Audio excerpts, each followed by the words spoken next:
My second step for increasing your influence is to be emotionally horny. Now, before I go into exactly what that is, I would like to tell you a story. This story starts in the year 1867, and during this time there were two men, Benjamin Disraeli and William Gladstone, and they were both competing for the spot for Prime Minister of England. Now, what's interesting about this is that during the heat of the political battle, both men happened to ask the same young female out to lunch. And the reporters and the press were wondering who this woman would like better, thinking that maybe the woman that she chose would be the same man that England would choose as their prime minister. So as soon as she left both dates, the reporters asked her, "So what did you think of both men?" And here's what she said. "After sitting next to Mr. Gladstone, I thought he was the cleverest person in England. But after sitting next to Mr. Disraeli, I thought I was the cleverest person in England." Can you guess who won the election? Benjamin Disraeli became the next prime minister. So many researchers have looked at this story, and they believe that Disraeli understood a fundamental principle about people, which was that he knew to be important, he had to make other people feel important. This idea was repeated again by thought leader and famous American author Dale Carnegie, who was an influence expert. And he said, to be interesting, you have to be interested.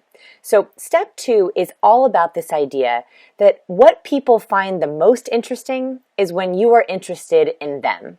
Now, this is a completely different way of interacting. Most people go into conversations, dates, meetings, and they think about how they can be interesting. They try to come up with funny anecdotes, they try to impress people, but what I want to teach you is the opposite. I think that you want to make other people feel funny, interesting, and important. And luckily, the research backs this up. Let's look at what the science has to say about this influence principle. I'm going to go into 2 different scientific studies that will help us understand how we can be interested to be interesting. In one study that looked at human conversational behavior, the researchers wanted to know, when we're speaking, what do we talk about? And they found that 60% of the time, when we speak, we're talking about ourselves. And that jumps to 80% when we're writing or speaking on social media. So this makes sense. We love to talk about ourselves, but the next study shows us why we love to talk about ourselves. Researcher Diana Tamir wanted to know what happens in our brains when we're doing different activities or talking about certain things. So what she did is she watched brain activity as her subjects performed various activities and talked about different topics. And she found that the most brain activation happened when participants talked about themselves. Specifically, when people talked about themselves, they had heightened activity in the area of their brain that was associated with reward and motivation. In other words, for our brain, revealing personal information about ourselves actually feels like winning a race, finding a reward, or opening a big present. This story has huge implications for us as influencers because it helps us understand exactly why it's so sexy to be interested. When someone's talking about themselves, they feel good. Their brain lights up like you've given them a present. And so if you want to influence someone, the best way to do it is to activate their brain. And this brings me to my first solution. When you're interacting with people, I want you to think about how you can get people talking about themselves and genuinely listen. Here are a few ways you can get people talking, stimulate great conversation, and increase your influence. First, ask open-ended questions. Here is the biggest trap that I see people fall into when they're at networking events or on dates. They ask too many what and when questions and not enough how and why questions. You probably have had this happen to you and not even realized it. What happens if you ask the what and when questions is you get these very short answers, and there's not a very easy way for you to stimulate conversation or ask follow-up questions. Whereas how and why questions make people dig deeper. It activates those reward centers we were just talking about, where they feel like they're getting a present. They're deeper, you can follow up, and it makes more stimulating conversation. There's another reason why asking these open-ended how and why questions is important, and it was actually based on a study done by Al Roth. So he found that rapport building can also increase the amount of money that you get. So if you're in business scenarios, someone's coming in for a meeting, you're pitching a client, you're at networking events, this is incredibly important for you to increase your influence. So Al Roth had all the participants in his study go into the waiting room in his lab. And before they went into the negotiation, he encouraged some of the participants to ask open-ended rapport-building questions. The participants that asked these questions had an 83% chance of higher profits. So the fair offers in the negotiation that followed rose by 83%. The second way that you can show people you're interested is to add, not subtract. So let me explain a concept that was found by John Dewey, who's a very famous psychologist. Dewey found that all humans have basic human needs to survive. So of course people need food, shelter, and water.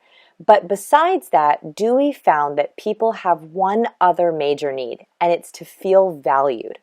So if you want to increase your influence, you need to make other people feel important and valued. You are actually fulfilling one of their basic human needs. And the most influential people out there know how to do this well. Here's a little trick that I've come up with to remember this principle. It's called adding, not subtracting. So when you go into a conversation, I want you to think about how you can add to the conversation. You can do this by asking interesting questions, giving genuine compliments. You can ask how and why questions to add to what they're saying. You can tell stories to add on to their points, and you can ask about positive memories.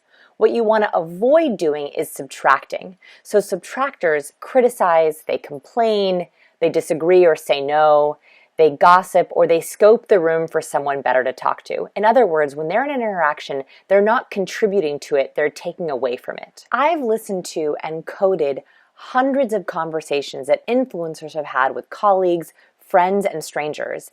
And we found that they add, they don't subtract. That's how we came up with that principle based on the research of what happens in our brain when people ask us to talk about ourselves. Here's one more way to think about this principle. So Second City is one of the most successful improv theater companies in the world. And after many years of entertaining audiences, they have this principle that they teach their improv actors to do. And it's the rule of yes and. So the rule of yes and means that during an improv scene, actors have to be open to whatever ideas are thrown into a scene. They have to accept what's happening and then add to it. The reason they teach this is because if actors went into the scene and said no, or they criticized or they complained, in other words, they subtracted, the scene wasn't funny. The scene didn't go anywhere. It just stopped dead on stage. So they force actors to say yes and then contribute, to add to it, because that's where humor, entertainment, and genuine interaction comes from. If you listen to an influencer speak, you actually hear that they do this naturally. They will agree and then add their opinion, or add a story, or add a follow-up question. Now, I want to add a little caveat here. Influencing is not about blindly agreeing with people. So you also can say no. Of course you can disagree. But when you say no, I want you to frame it as no, but. So you can say no, but, and ask a follow-up question. Or no, but, and make an interesting addition, or no, but, and make a comment to find common ground. In this way, you're adding while still being genuine. I want to share a quick story of how this works in action by one of our readers, Lee Payton. So he wrote into me after he had first started taking our courses, and he called himself a socially broken person. Now, I simply can't believe that he's socially broken, but he said that when he started to approach people by figuring out what they could share with him, by being interested and changing the perspective of how he interacted with humans, really made him feel more confident when he was interacting, as well as made his interactions better. So I love sharing these stories because I think that they're so important for us to realize that anyone can do this. We already have these tools, and Lee is an inspiring and wonderful example of that. Okay, so now it's your turn. As you know, at the end of each of these tips, I offer you a challenge to put this science and solution into practice. This time, I challenge you to practice yes and or no but in action. It can be a little bit intimidating to practice the yes and no but right away in person. If you can do it, awesome. I can't wait to hear about it. Write it in and tell me. But another way you can warm up is by doing this on online chat. So you can do this on GChat, IM, Facebook chat.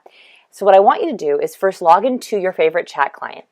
Then pick out someone in your friend list you haven't spoken to in a while, someone that you're comfortable with. Definitely not an ex-lover. I learned that one the hard way. So someone very neutral but from your past who you haven't talked to in a while. Chat them and say, hey, want to catch up? How's it going? And then for the next 10 minutes, I want you to practice yes and or no but responses. And the beauty of this, of having it online, is that you're able to try it in written form, so it gives you a little bit more time to think through your answers. And you can keep practicing this with different people until you feel comfortable. You'll also be amazed at the quality of interactions that you have.